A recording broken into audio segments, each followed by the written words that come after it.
Le baptême du feu de Elle, humoriste Alexandra Pizzagalli, ce lundi, dans Tôt le matin, sur France 2, S, et transforme en four. À un tel point qu'un tweet post dans Elle, après-midi sur le compte de France Televisions indiquait que la direction des antennes du service public et les équipes de Elle, émission disait, y regretter qu'une chronique à vocation humoristique et heurte à juste titre de nombreux téléspectateurs.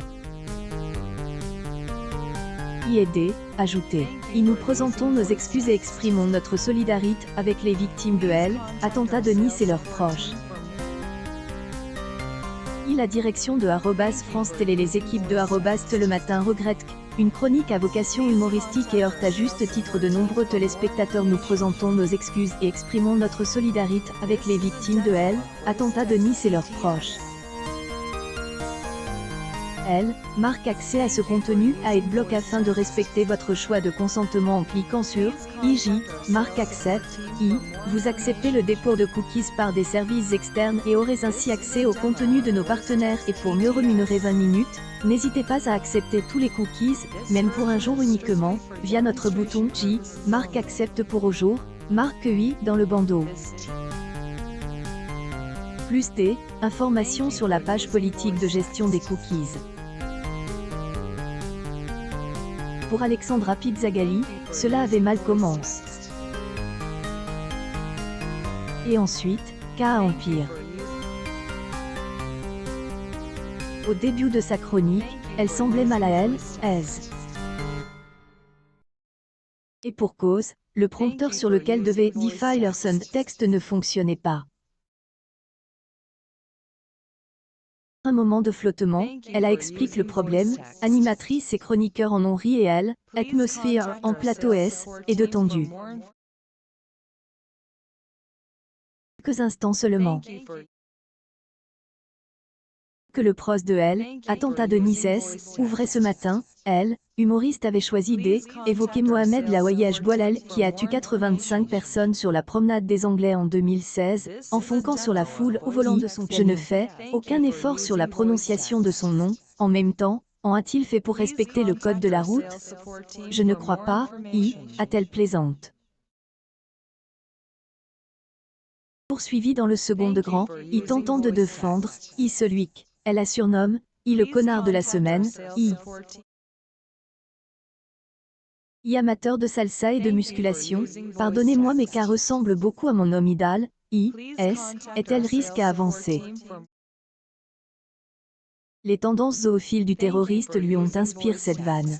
Qu'à se comprend, à Nice, il y a que des vieilles et des chihuahuas, on a le droit de préférer envoyer un qui a des dents. Chaque punchline était accueillie par un silence en plateau. Realization NAD, ailleurs fait aucun plan de coupe sur les personnes présentes. Alexandra Pizzagalli a poursuivi. Il buvait de Elle, alcool, se droguait, ne jeûnait pas, mangeait du porc et ne priait jamais.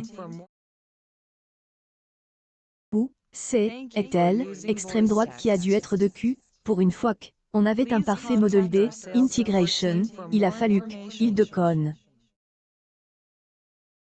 Quelques secondes plus tard, la publicité a été lancée sans crier gare.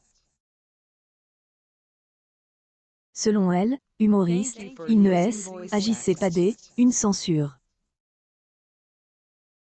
Les publicités étant programmées à la minute près, elles ont été envoyées avant que ait pu finir ma chronique, a-t-elle avance dans un message publié sur Instagram peu après le direct. Après la coupure pub, Alexandra Pizzagalli était toujours en plateau. Est exprimé, au premier degré, en disant sa solidarité envers les victimes de Elle, attentats de Nice et leurs proches. On pense à vous, on est avec vous corps et âme tout au long de ce procès. Être entendu.